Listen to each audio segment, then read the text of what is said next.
समस्तीपुर में चलने वाला उत्तर बिहार का इकलौता जूट मिल बंद हो गया। इसी के साथ हजारों मजदूरों पर रोजगार का संकट गहरा गया। परेशान मजदूर जहां जूट मिल प्रबंधन पर सुविधाएं न देने का आरोप लगा रहे हैं, तो प्रबंधन का कहना है कि मजदूरों के आंदोलन के चलते मिल का काम ठप करना पड़ा। एक तो वैसे ही बिहार में कोई मिल नहीं थी और जो मिल है वो भी अब बंद होते जा रहे हैं। यानी कि इस हिसाब से अगर चलता रहा तो बिहार का पलायन कम होने के बजाय और दिन पर दिन बढ़ता चला जाएगा। एक तरफ बिहार सरकार युवाओं में नियुक्ति पत्र बांट रही है तो रोजगार देने का दावा भी कर रही है, तो वहीं दूसरी तरफ समस्तीपुर में हजारों मजदूरों पर रोजगार का संकट गहरा गया है।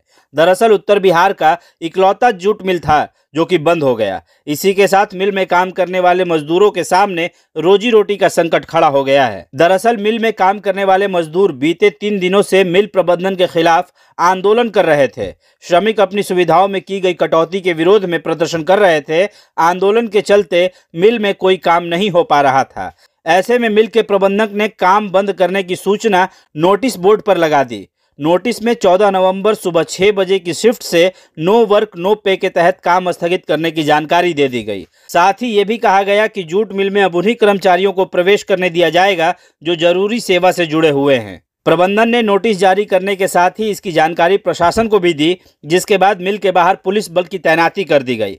इस बीच मिल में काम करने वाले तमाम मजदूर मिल प्रबंधन के बीच आरोप प्रत्यारोप का दौर भी शुरू हुआ। एक तरफ जहां मजदूर प्रबंधन पर सुविधाओं में कटौती बकाया न देने का आरोप लगा रहे हैं, तो वहीं प्रबंधन काम न होने पर मिल को नुकसान होने की बात कह रहे हैं। हालांकि मुक्तापुर के ये रामेश्वर जूट मिल इससे पहले कई बार बंद हो चुका है।